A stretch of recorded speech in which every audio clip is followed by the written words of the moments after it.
하나님께서 아담과 하와를 통해서 일을 시작하셨죠. 그런데 아담과 하와는 하나님께 대한 믿음이 있었어요. 그렇죠? 그런데 그 후손들에게 가면서 하나님을 향한 또 하나님께 대한 믿음이 계승이 되지 않았습니다.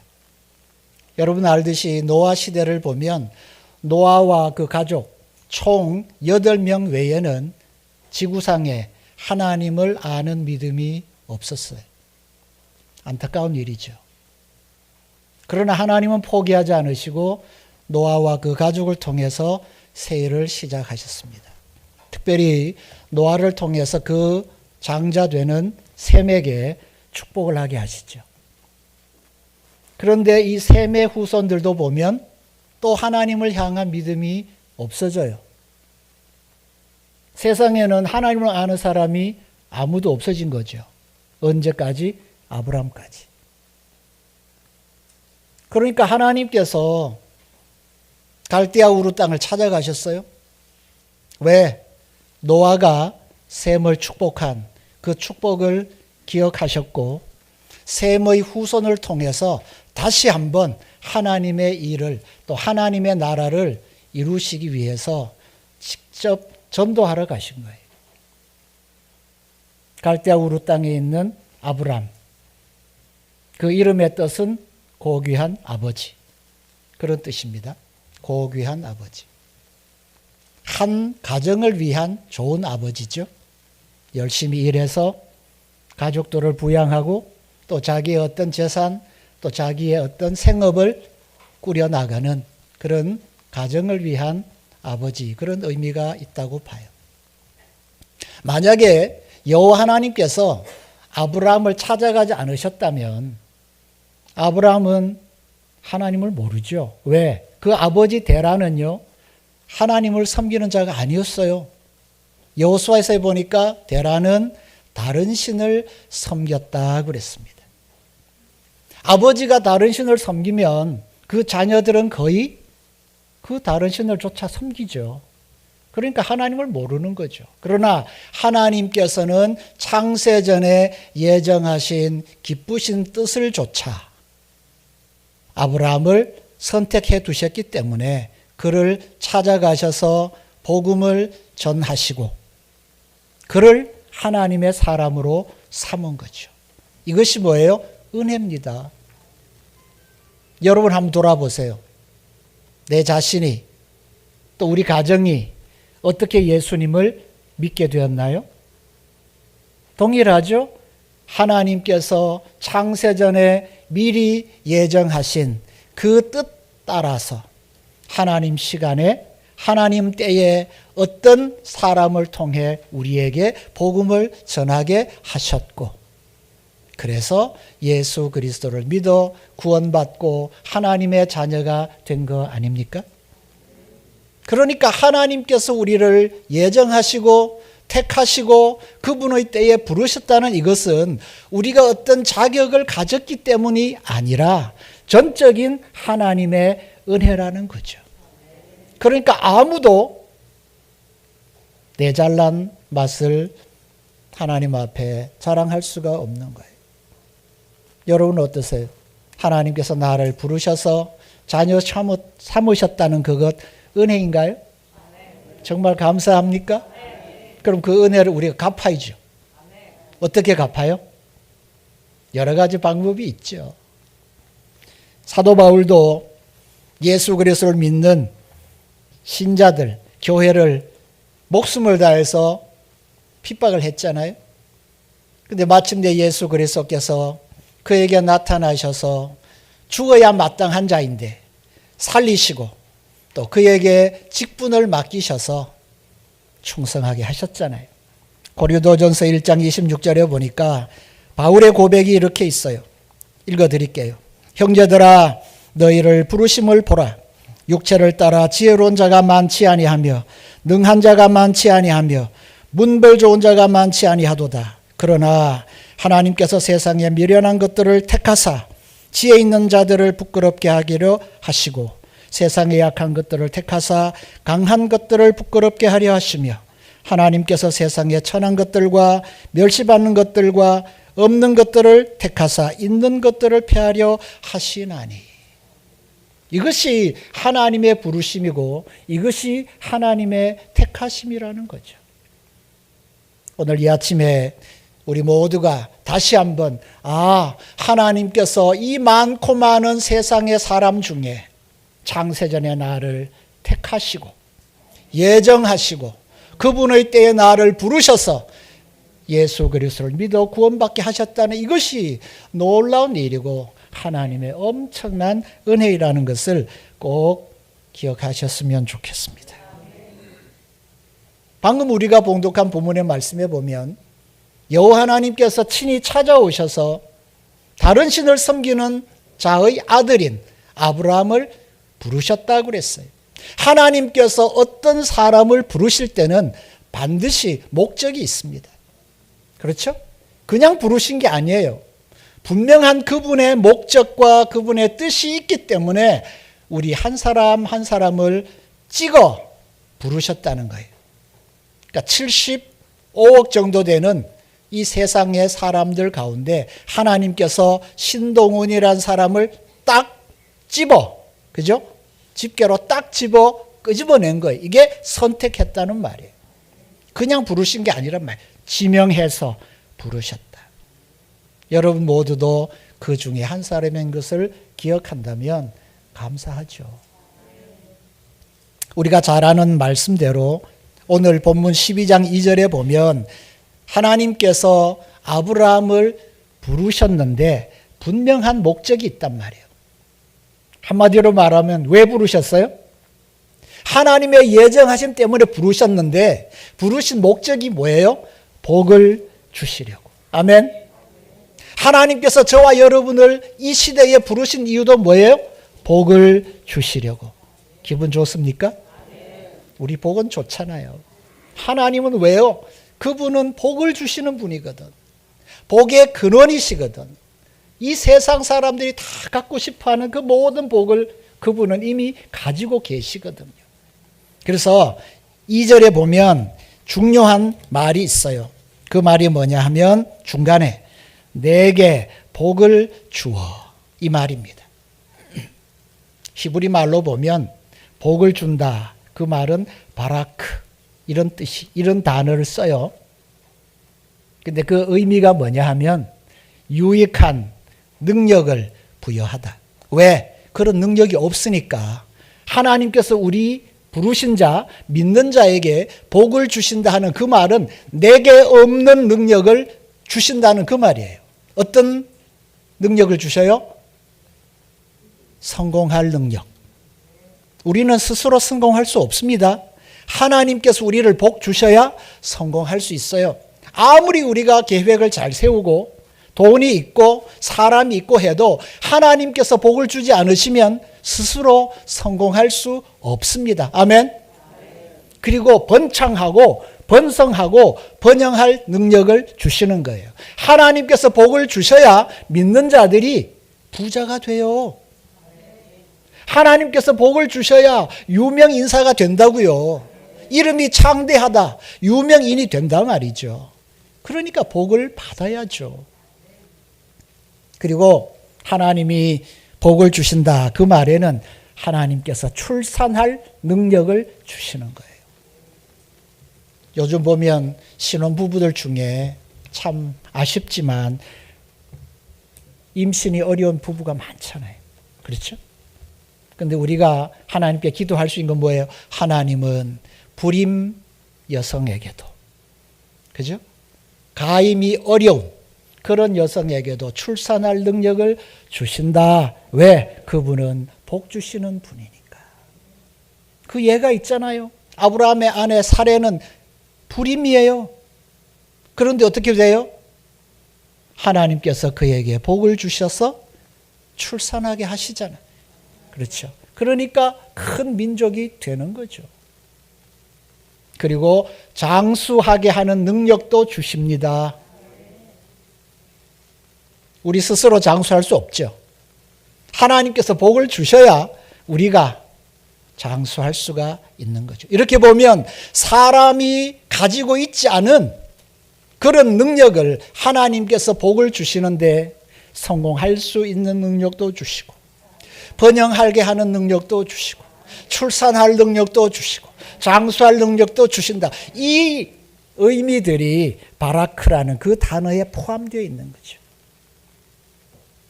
여러분, 하나님께서 여러분 한 사람 한 사람을 부르신 목적이 뭐라고요? 복을 주시려고. 아멘. 아무리 하나님께서 우리를 부르셔서 복을 주신다 할지라도 우리가 할 일이 있어요. 뭔가요? 열심히 일해야죠. 하나님께서 복 주신다 그것만 붙들고 내가 할 일을 안 하면 안 되죠. 하나님께서 은혜를 주시고 나도 그 은혜를 보답하고 반응하는, 열심히 사는 그것이 하나님의 복이 내 것이 되게 하는 방법이란 말이죠. 그래서 성경에는 뭐라고 그래요? 게으르지 마라. 왜? 성부 하나님, 성자 예수님, 성령 하나님은 24시간 열심히 일하시는 분이거든. 근데 그 하나님을 믿는 자녀들이 게으르면 안 맞죠. 그죠? 아버지랑 다른 자녀가 아니잖아요. 여러분 하나님 자녀 맞습니까? 그러면 하나님께서 성실하시고 정직하시고 또 열심히 사역하시는 것을 본받아서 믿는 저와 여러분도 어때요? 게으르지 말고 열심히 일을 해야 하는 거죠. 학생은 열심히 공부하고, 그렇죠? 또 일터에서 열심히 우리가 일하고, 그래야 하나님의 복이 우리의 복이 되는 것입니다. 이해가 되셨으면 아멘. 게으르시면 안 돼요. 심지어 사도 바울은 뭐라고 그래요? 일하기 싫어하거든 먹지도 말라? 아니죠. 먹게 하지 말라 그래. 밥상 차려주지 말라는 거예요. 그러니까 하나님은 우리 믿는 자들에게 게으름과는 상관없이 살라는 거예요. 열심히 세상에서도 살고 주님을 위해서도 이웃을 위해서도 열심히 살라는 말씀을 하시는 겁니다. 그런데요, 하나님께서는 아브라함을 부르셔서 이렇게 복을 약속하시고 복을 주셨어요. 근데 우리가 7절과 8절에 보면 그 복을 약속받은 아브라함이 여호와 하나님을 향해 한 반응이 나와요. 7절과 8절 한번 보시죠. 봉독합니다. 7절과 8절 시작. 여호와께서 아브라함에게 나타나 이르시되 내가 이 땅을 내 자손에게 주리라 하신지라. 자기에게 나타나신 여호와께 그가 그곳에서 제단을 쌓고 거기서 베델 동쪽 산으로 옮겨 장막을 치니 서쪽은 베델이요 동쪽은 아이라. 그가 그곳에서 여호와께 제단을 쌓고 여호와의 이름을 부르더니. 아멘. 여호와께서 부르시고 아브라함에게 복을 약속하셨는데 아브라함은 하나님께 어떤 반응을 보여요? 단을 쌓고 그분의 이름을 불렀다. 방금 제가 복을 주어 하는 그 단어를 히브리 단어를 하나 말씀드렸어요. 바라크. 그런데 복을 준다는 하나님 편에서 사람을 향해서는 복을 주셔요. 그렇죠? 그런데 사람이 피조물인 사람이 창조주 하나님을 복 줄 수 있나요? 복 줄 일이 없지. 왜? 하나님은 복 자체인데. 그러면 이 바라크라는 그 단어에 또 다른 한 의미가 있어요. 그 의미가 뭐냐 하면 무릎을 꿇다. 무릎을 꿇는다. 그 의미가 있단 말이에요. 하나님은 바라크를 사용하실 때 사람에게 복을 주시는 거예요. 사람이 갖고 있지 않는 능력을 주셔서 하나님의 복을 받도록 하시는데, 그러면 그 복을 약속받고 또 하나님의 복을 받은 사람은 하나님께 복을 줄 수는 없으니까 어떤 반응을 보인다고요? 무릎을 꿇는다. 그 말은 예배한다는 말이에요. 예배한다. 지금 저와 여러분이 하나님께 지금 예배하잖아요. 어떤 의미인가요? 하나님께서 나를 부르셔서 복을 주셨다는 그 증거를 예배를 통해서 하나님께 보여드리는 거예요. 그러니까 의미 없이 우리가 예배하는 게 아니고 지난 한 주간 지난 날의 삶을 돌아볼 때 복의 근원 되신 나를 부르신 하나님이 나와 우리 가정과 일터를 복 주셨다는 증거를 예배를 통해서 그분께 돌려드린 거예요. 그래서 뭐예요? 하나님을 찬양하는 거예요. 하나님 위대하십니다. 하나님 감사합니다. 하나님 영광 받으세요. 이렇게 우리가 예배를 통해서 복 주신 하나님께 어떻게 돌려드리는 거예요. 뭐? 예배로 돌려드린다. 무릎 꿇는다. 이 예배 그 의미는 또 다르게 기도한다는 의미가 있어요. 하나님께 기도하는 거예요. 하나님 우리에게 약속한 그 복을 주실 줄 내가 믿고 열심히 나아갑니다. 이런 기도를 드리는 거죠. 그리고 또 어떤 의미가 있어요? 하나님을 감사하는 거예요. 하나님 저에게 우리에게 부어주신 축복이 너무너무 감사합니다. 이해가 되시면 아멘. 이렇게 보면 하나님께서 우리를 부르시고 복 주셨고 그 복에 합당하게 우리가 예배를 드림이 마땅한데 믿는 자라고 하면서 하나님 앞에 드리는 예배를 소홀히 한다면 그분은 어때요? 스스로 성공한 거예요. 스스로 번영한 거예요. 스스로 출산하고 스스로 장수하려고 애쓰는 사람이라는 말이죠. 그게 가능합니까? 불가능하죠. 이 시간 여러분 한번 돌아보십시오. 내가 예배를 드릴 때마다 어떤 마음으로 예배를 드리고 있는지. 정말 내가 드리는 예배가 지난 주간 하나님께서 내게 부어주신 그 복받음에 대한 반응으로 하나님을 찬양하고 하나님께 기도하고 하나님께 감사함으로 드리는 예배인가 말이죠. 그런데 히브리서 10장 25절에 보니까 경고의 말씀이 있어요. 모이기를 패하는 어떤 사람들의 습관과 같이 하지 말고 오직 권하여 그날이 가까움을 볼수록 더욱 그리하자. 왜 그렇습니까? 1세기뿐 아니라 21세기 지금 믿는 자들 중에 예배를 소홀히 하고 예배를 패하려는 그 의미는 예배를 포기하려는 습관에 젖은 믿는 자들이 많아진단 말입니다. 특별히 지난 3년 코로나19 때문에 예배를 패하고 예배를 포기하고 예배를 소홀히 하려는 그런 분위기가 지금 한국교회 안에 많죠. 태국교회도 그렇습니다. 코로나19가 우리에게 닥쳐왔다 할지라도 우리의 심령은 어때요? 여전히 복 주신 하나님 앞에 때를 조차 뭐해?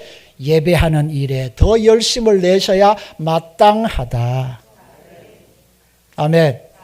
여러분 주변에 이런저런 핑계로 예배를 멀리하거나 포기하거나 패하려는 분이 있다면 이런 말씀으로 권면하시란 말이에요. 당신 하나님이 부르셔서 그분께 복 받은 거 맞아? 그렇다면 마땅히 예배해야 돼. 그게 우리가 하나님을 복 드리는 방법이란 말이죠. 오늘 이후로 이 말씀을 여러분이 깨달으시고 예배 드리는 자세, 예배 드리는 마음을 새롭게 하는 그런 기회가 되시기를 축복합니다. 보세요. 아브라함은 초신자예요. 75세. 그 전에 1차로 하나님이 부르셨지만 실패했어요. 그러니까 하나님은 예정한 자이기 때문에 포기하지 못하시고 2차 또 부르셨잖아. 하란에 있을 때. 그래서 초신자를 만드시고 가나안으로 데리고 오셨잖아요. 초신자도 이렇게 예배로 하나님께 복받음을 증거하고 있는데 예수님을 믿은 지 5년, 10년, 20년, 30년 된 저와 여러분이 예배를 소홀히 한다면 거기에 맞지 않는 거죠. 그렇죠? 그러니까 예배를 새롭게 하셔야 합니다. 창세기 14장에 보십시오. 거기 보면 롯이 잡혀갔다는 소식을 듣고 아브라함이 자기 집에 있는 군사 가신들 318명을 데리고 쫓아가서 전쟁에서 승리하고 롯과 그 가족들과 재물을 데리고 옵니다. 그때 누가 나타나요? 멜기세덱. 멜기세덱이 누구죠? 성경을 보면 멜기세덱은 사람이 아닙니다. 누구예요? 사람의 몸을 입고 나타나신 예수 그리스도예요. 예수 그리스도가 승리하고 돌아오는 아브라함에게 축복합니다. 하나님이여 아브라함을 축복하소서. 그리고 또 하나님을 찬양해요. 대적을 아브라함의 손에 넘겨주신 그분을 찬양해요. 그 멜기세덱, 예수 그리스도께서 아브라함에게 선언하시는 그 말씀을 들은 아브라함이 그 자리에서 한 반응이 뭡니까? 자기가 가지고 있던, 그죠? 노량물 가운데 10분의 1을 잘라 멜기세덱께 드려요. 멜기세덱, 예수 그리스도께서 아브라함에게 11조 드리라 명한 게 아닙니다. 그럼 왜 아브라함이 11조를 예수 그리스도 멜기세덱께 드렸을까요? 이유가 있는 거죠. 멜기세덱의 그 선언을 듣고 아브라함이 어떤 믿음이 생겨난 거예요? 아, 내가 지금까지 하나님께서 복 주셔서 부자가 되었구나. 이 복이 하나님께로부터 온 복이구나. 이걸 안 거예요. 다시 한번 확인한 거죠. 그리고 318명 소수의 군인들을 데리고 쫓아가서 그 5왕을 물리칠 수 있었던 것이 내 힘이 아니라 여호와께서 그 대적을 내 손에 붙이셨기 때문에 하나님의 천사들이 나로 하여금 승리케 하셨구나. 이것을 확인하고 그 반응으로 11조를 드린 거죠. 이렇게 보면 11조는 성도의 의무가 아닙니다, 여러분. 뭐예요? 11조를 드리는 것은 내가 하나님을 향하여 가지고 있는 신앙 고백을 표현하는 거예요. 어떤 신앙 고백? 하나님은 나를 복 주시는 분이십니다. 지금까지 내가 받은 이 모든 복은 하나님께로부터 왔다는 고백을 하는 거죠. 그리고 나는 약하지만 하나님의 능력 때문에 내가 승리하는 삶을 산다는 고백을 11조를 통해서 드리는 거죠. 이렇게 우리가 돌아보면 하나님을 믿는다고 하면서도 하나님의 복을 받았다고 하면서 하나님의 승리하심을 우리가 누린다고 하면서 11조를 드리지 않는다? 이거는 아닌 거예요, 여러분. 다르게 표현한 그분은 죄송하지만 하나님을 향한 믿음이 없는 거예요. 장로님이 되셔도 안수 집사님이 되셔도 권사님이 되셔도 예수님을 수십 년 믿었어도 11조를 제대로 드리지 못한다면 그분의 믿음은 하나님 앞에 인정이 안 되는 겁니다. 왜? 신앙 고백이 없는데. 다시 한번 말씀드립니다. 11조를 드리는 것은 성도의 의무가 아닙니다. 세금 드린 게 아니에요. 납세처럼 의무가 아니란 말이에요. 다르게 표현해서 뭐라고요? 신앙 고백이다. 신앙 고백이 있는 자만이 11조를 기쁘게 감사하게 온전하게 드릴 수가 있는 거죠.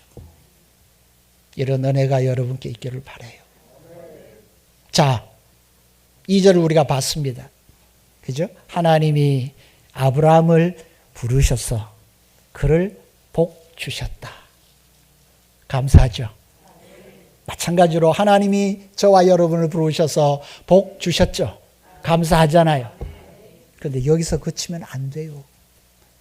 참 아쉬운 것은 많은 믿는 자들이 하나님께 복받은 것으로 머물러 있어요. 어떤 수준? 아브라함 수준에 사는 거예요. 아브라함 수준은 어떤 삶이에요? 나와 내 가정을 위하여 사는 거예요. 그런데 우리가 3절을 보십시오.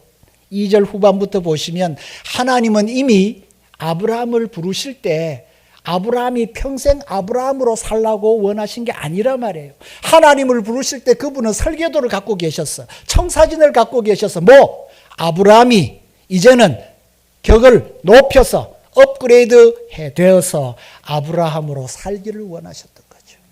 그럼 아브라함은 어떤 뜻이 있어요? 열국의 아버지. 비교해 보세요. 아브라함은 한 가정을 위한 고귀한 아버지. 근데 아브라함은 어때요? 열국의 아버지. 다르죠. 모든 민족과 모든 족속을 위하여 살기를 원하셨단 말이에요. 언제? 하나님이 아브라함을 부르실 그때부터. 근데 우리가 성경을 보면 아브라함은 여전히 아브라함으로 살아가요. 얼마 동안? 적어도 24년.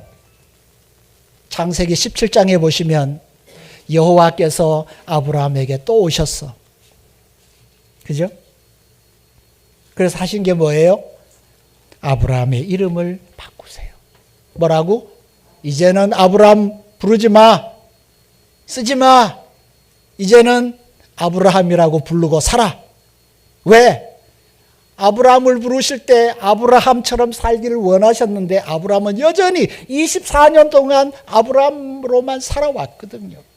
자기만 위해서 살았어요. 자기 가족만 위해서 살았어요. 남을 위해 산 게 없어요. 그러니까 하나님은 아니다. 너를 부를 때부터 나는 너가 아브라함으로 살기를 원했다. 이름을 바꾸어 주시면서 이제는 다시 한번 너의 부르심에 대해서 생각하고 살기를 원하셨다는 거죠. 여러분은 어떠십니까? 예수님 믿은 지 몇 년 되셨어요? 다 다르죠? 저도 50년이 넘었네요.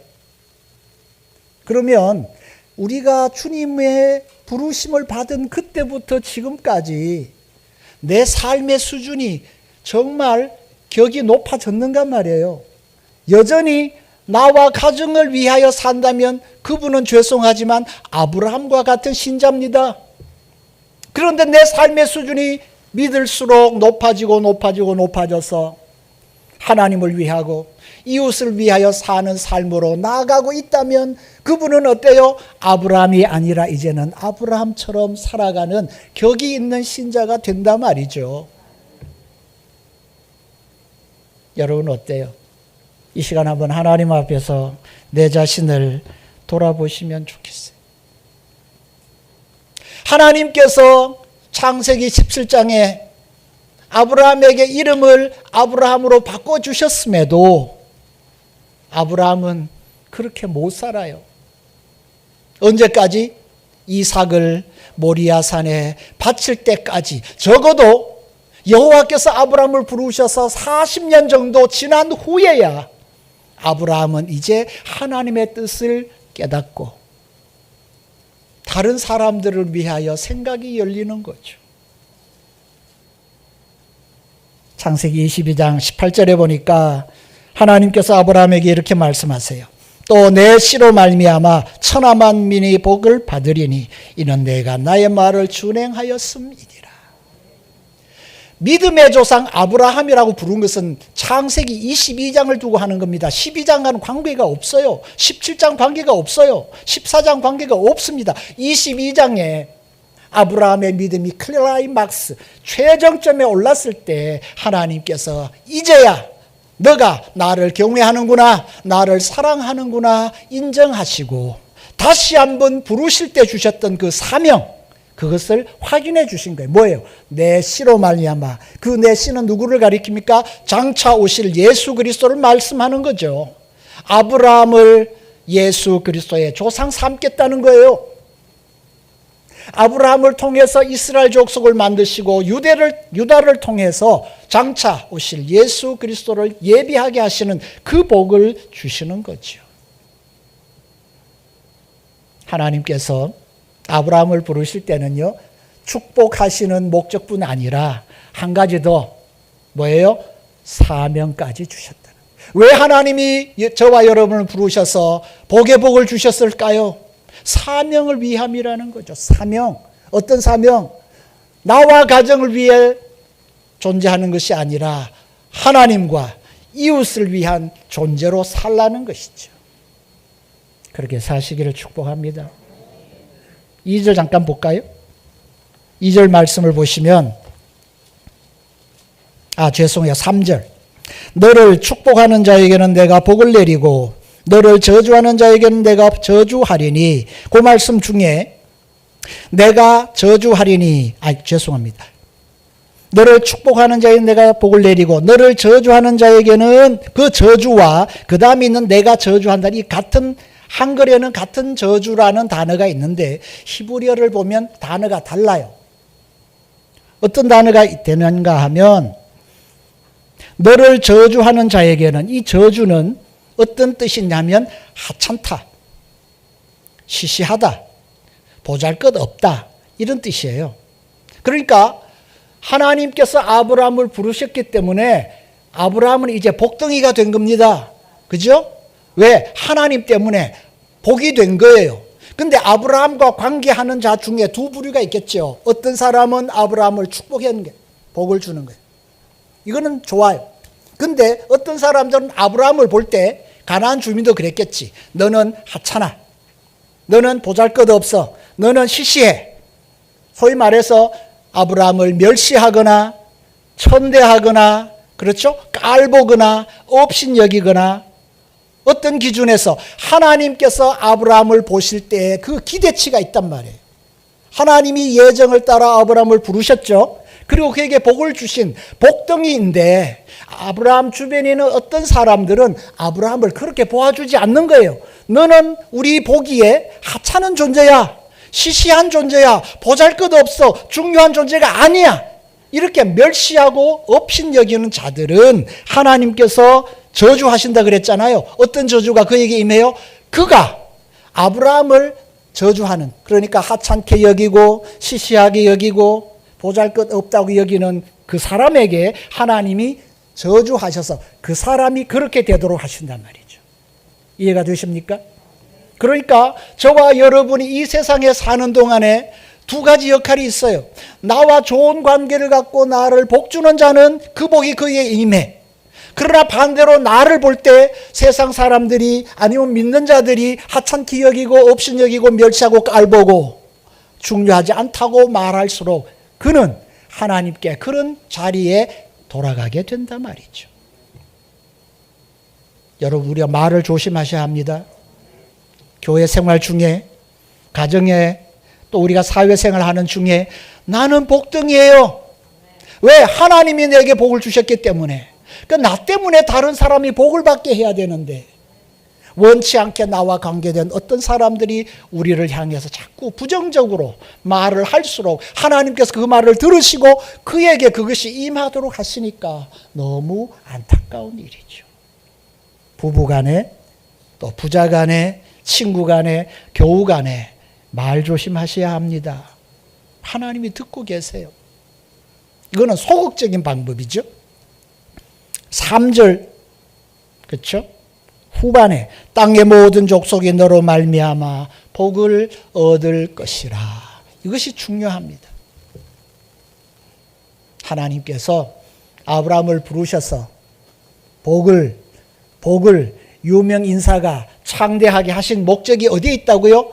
아브라함 때문에 다른 사람도 하나님께 복 받는 자가 되기를 원하신다. 그러니까 아브라함은 하나님께 받은 그 복을 이제는 나누어야 돼요. 누구? 주변에 있는 사람들에게 나누어서 그가 하나님께 복 받는 존재가 되도록 도와야 된다는 거지. 태국어 성경에 보면 더 정확하게 나와 있어. 너는 다른 사람을 도와 복 받게 하라. 이렇게 번역이 되어 있거든. 여러분, 지금까지 우리가 하나님을 믿고 그분의 복을 받아 살고 있는데 나 때문에 다른 사람이 복 받게 한 일이 얼마나 되는지 한번 따져보십시오. 나 때문에 주변에 있는 또 세계 열방에 있는 많은 사람들이 복 받게 할 수 있는 지름길이 뭔가요? 복음을 전하는 거죠. 예수 그리스도로 말미암아 그가 칭의, 의롭다함을 받고 하나님의 자녀가 되는 그 일을 하는 일에 내 기도가 포함되고 내 물질이 포함되고 내 눈물이 포함되고 내 열정이 포함되고 내 시간이 포함된다면 하나님은 그렇게 인정하실 거예요. 그래, 너는 이제 아브라함으로 살고 있구나. 장하다, 고맙다. 이렇게 인정하실 겁니다. 오늘 이 예배를 통해서 저와 여러분 다시 한번 하나님 앞에 복 주심에 대한 감사를 예배로 우리가 드릴 뿐 아니라 이제는 우리의 격을 높여서 아브라함의 삶을 청산하고 아브라함처럼 내게 주신 복, 내게 주신 명예와 내게 주신 시간과 내게 주신 건강과 내게 주신 물질과 달란트를 가지고 내 주변에 있는 열방에 있는 많은 사람들에게 사용해서 그들이 예수 그리스도로 말미암아 의롭게 되고 구원받고 하나님의 자녀가 되어 그도 하나님의 복을 받게 하는 그 일에 우리가 동참하고 그 자리에 쓰임받는 여러분 되시기를 축복하는 거죠. 그래서 우리가 이 본문에 보시 모든 족속 3절에 있잖아요. 무엇이 떠오릅니까? 마태복음 28장 떠오르시죠? 마태복음 28장 마지막 부분에 너희는 가서 모든 족속으로 제자를 삼으라. 같은 맥락이잖아요. 여호와 하나님이 아브라함을 부르실 때도 그분의 관심사는 아브라함 때문에 모든 민족, 예수님께서 우리를 위해 피 흘려 죽으시고 우리를 구원하신 목적도 뭐예요? 우리 때문에 다른 모든 족속에게 복음을 전하고 그들이 하나님의 자녀 되는 그 은혜가 우리 때문에 나타나기를 원하시는 거 아닙니까? 그런데 우리가 좀 주의할 구절이 하나 있어요. 마태복음 28장 17절에 보니까 부활하신 예수님을 제자들이 만났어요. 11명이. 그들은 실망해서 자기 본업으로 돌아갔어요. 예수님 믿는 걸 포기해버렸어요. 그러나 주님께서 그들을 부르셨기 때문에 포기하실 수 없으셔서 찾아오셨죠. 그런데 마태복음 28장 17절에 보니까 예수를 배웁고 경배하나 아직도 의심하는 사람들이 있더라. 11명 가운데 적어도 2명 이상의 제자는 예수님에 향한 믿음이 별로 없어요. 의심하는 구석이 있는 거예요. 우리가 볼 때 그 믿음을 사용할 수 없을 거예요. 그럼에도 불구하고 주님은 공히 11 제자에게 28장 마지막을 위임하시는 거죠. 너희는 가서 모든 민족으로 제자를 삼으라. 믿음이 좋은 너만 가라가 아닙니다. 믿음이 없을지라도 앞으로 성령님께서 오시면 너희들도 나의 증인이 될 수 있다는 기대와 가능성을 가지고 예수님께서 그렇게 미리 부탁을 하신 거예요. 자, 이 말씀은 저와 여러분의 어떤 의미가 있습니까? 내 믿음이 부족해 보여도, 내 가진 것이 적을지라도 우리가 주님 앞에 쓰임받고자 하면 주님께서 사용하실 수 있다. 나는 그 일에 상관없다, 예외다, 그렇게 스스로 단정하시면 안 됩니다. 우리를 부르신 주님의 기대는 뭐예요? 너도 가서 사람 낚는 어부 될 수 있다는 거죠. 방법은 많아요. 기도로 갈 수 있죠. 헌금으로 갈 수 있습니다. 내가 직접 갈 수도 있어요.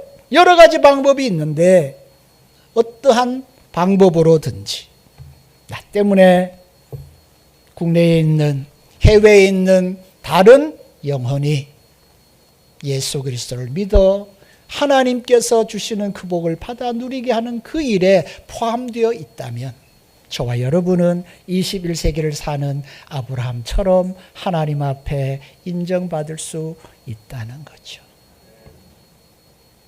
이제 우리 기도를 바꿉시다. 오늘 이전까지는 대부분 하나님 저에게 복 주세요, 우리에게 복 주세요, 많이 많이 주세요, 쌓을 것이 없도록 주세요, 이것으로 우리가 아브라함처럼 구했지만 오늘 이후로 우리의 기도를 어떻게 바꿔요? 하나님 저에게, 우리에게 복 주셔서 감사합니다. 하나님이 우리를 복 주실 때는 분명한 목적이 있고 사명이 있다고 우리가 깨닫는데 이제는 주신 그 복을 사명 위해서 다른 사람 구원하고 다른 민족 선교해서 하나님의 복을 받게 하는 그 일에 더 많이 쓸 수 있도록 믿음에 믿음을 부어주세요. 아멘.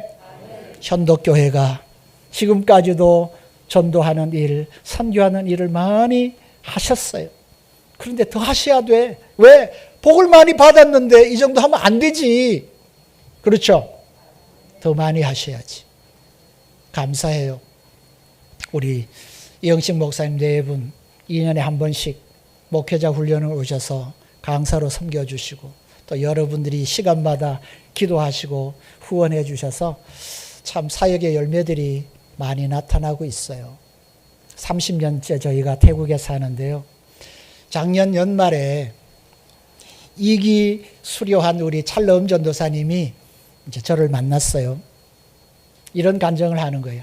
목사님, 제가 섬기는 파약교회가 한 15년 됐는데 저희 부부가 여기 와서 훈련받고 배운 대로 열심히 기도하고 새벽 기도하고 전도하고 말씀 가르치고 이렇게 했더니 이제 작년 연말에 주일날 출석 성도가 100명 넘었다는 거야. 태국에서 출석 성도 100명 넘는 거 정말 대단한 일이죠. 너무 감사하잖아요. 그리고 4년 전에요. 반꾸루앗 교회라고 그 교회를 개척하고 10년 정도 목회한 프리폰 목사 부부가 선교사로 떠났어요. 반꾸루앗 교회는 한 50명 주일날 출석하는 교회였어요. 그때 4년 전에. 근데 자기 담임 목회자 부부를 선교사로 파송하고 매달 20만 원씩 후원해. 놀랍죠? 그리고 5년 전에요. 8기 훈련생들이 수료를 하고 자기들끼리 모임을 하면서 선교 헌금을 드렸어요. 20만 원을 저희에게. 목사님, 저희가 훈련원에서 훈련받고 한국교회 가서 선교하는 걸 보면서 우리도 늦었지만 선교해야 되겠다는 부담이 생겨서 이제 선교 헌금 드리겠습니다. 그 소문을 듣고 다른 기수들이요. 한 120교회가 되는데 관계된 교회가 십시일반으로 헌금을 드려요. 선교 헌금을. 선교지에서 지난 1월 9일까지 모아진 게 1,750만 원. 놀랍죠?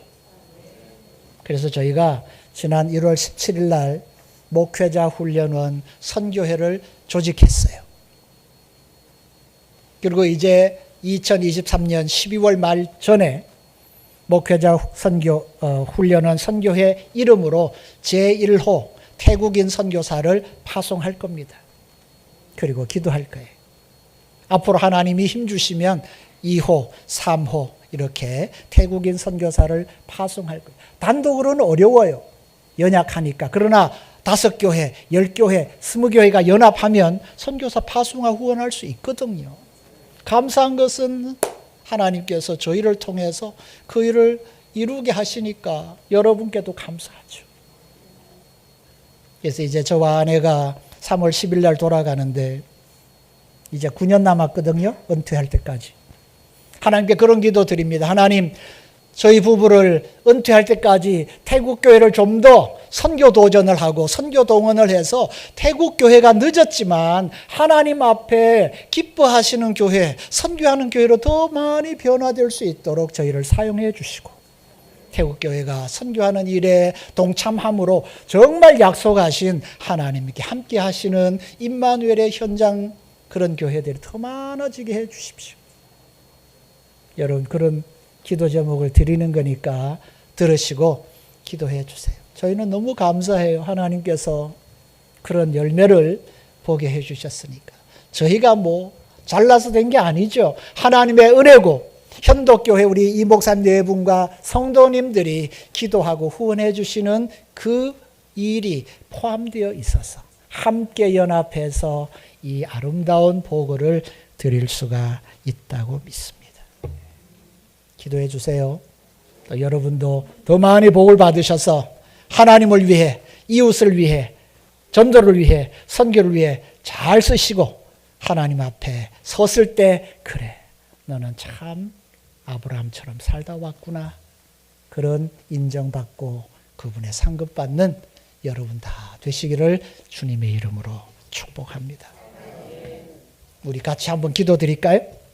여러분 이 시간에는 우리의 신앙 고백을 좀 드립시다. 입을 열어서 마음을 열어서 들은 말씀 가지고 주님 앞에서 한번 결단하고요.